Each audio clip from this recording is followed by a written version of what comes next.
ప్రభునందు ప్రియులైన మీకందరికీ యేసుక్రీస్తు ప్రభువారి నామంలో శుభవందనాలు తెలియజేస్తూ ఉన్నాం.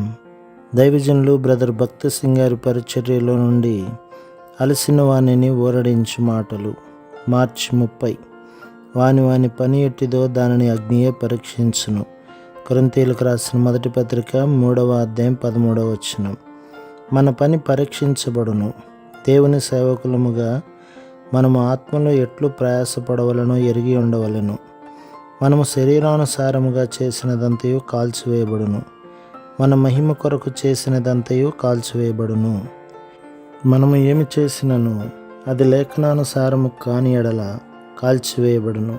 అందుచేతనే అపోస్తలుడైన పౌలు కొరింథీయులకు రాసిన మొదటి పత్రిక 3వ అధ్యాయం 12-13లలో ఈ విధముగా నొక్కి చెప్పుచున్నాడు. ఎవడైనను ఈ పునాది మీద బంగారము, వెండి, వెలగల రాళ్ళు, కర్ర, గడ్డి, పొయ్యికాలు మొదలైన వాటితో కట్టిన ఎడల వాని పని కనబడును. ఆ దినము దానిని తేటపరచును. అది అగ్ని చేత బయలుపరచబడును.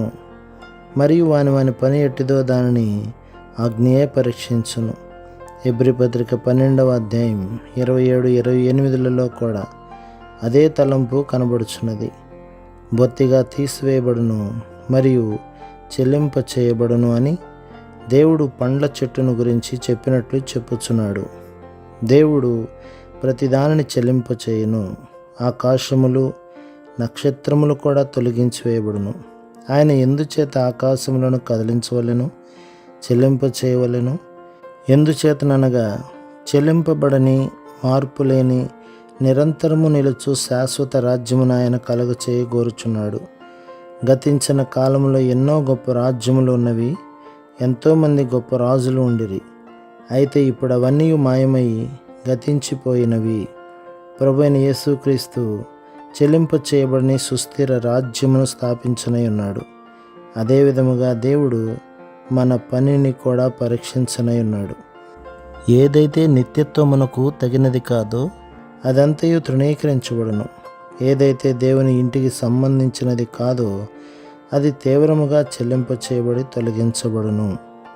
పూణే నగరమునకు సమీపంలో ప్రభుత్వం వారు కొన్ని కోట్ల రూపాయలు వెచ్చించి ఒక ఆనకట్టను నిర్మించిరి. అది భూమి మీద నిర్మించబడుటచే దానిని ఉపయోగించక మునుపు కనీసం 6 నెలలైనను అది గట్టిపడు వరకు వేచి ఉండవలెను. నిర్ణయించబడిన సమయము కాకమునుపే అది బలముగా గట్టిగానున్నదను అభిప్రాయముతో నీటి పారుదల కొరకు దానిని ఉపయోగించుటకు ఆరంభించిరి. అది ఇంజనీర్ యొక్క పొరపాటు. 1962వ సంవత్సరంలో వర్షములు ఆరంభమైనప్పుడు ఆనకట్టకు ఒకవైపున చిన్న పగులు ఉండుట గమనించిరి. అది సామాన్యమైన పగులు కాదు. బుద్ధిహీనముగా రాత్రంతయు ఇనుప రేకులతో, సిమెంటు బస్తాలతో దానిని ఆపుటకు ప్రయత్నించిరి. కానీ ఆ పగులు ఇంకనూ పెద్దదైనది. జూలై 12వ తేదీ మధ్యాహ్న సమయమున పనివారు టీ త్రాగుటకు వెళ్ళిన సమయంలో ఆనకట్ట కుప్పకూలెను. ఒక్కసారి ఊహించండి. 30 అడుగుల ఎత్తైన గోడ, లోపల నీరు గంటకు 47 మైళ్ళ వేగంతో ప్రవహించుచుండెను.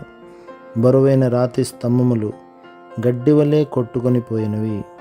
ఆ పెద్ద వరదలో ఎంతమంది మరణించిరో, ఎంతమంది కొట్టుకొని పోయారో తెలియదు. ఇది కేవలము కొంతమంది ఇంజనీర్ల నిర్లక్ష్యము, అశ్రద్ధ వలననే జరిగినది. దేవుని సేవకులు తప్పిపోయిన ఎడల దేవుని పనికి నష్టం కలుగును గనుక ఆ ఫలితం చాలా తీవ్రమైనదిగా నుండును. అందుచేతనే దేవుడు నీవెట్లు కట్టుచున్నావో జాగ్రత్త వహించుము అని ఆయన వాక్యములో హెచ్చరించుచున్నాడు.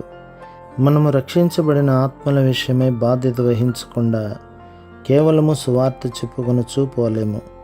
చాలామంది హెచ్చరిక యొక్క పూర్తి అర్థమును గ్రహించలేరు.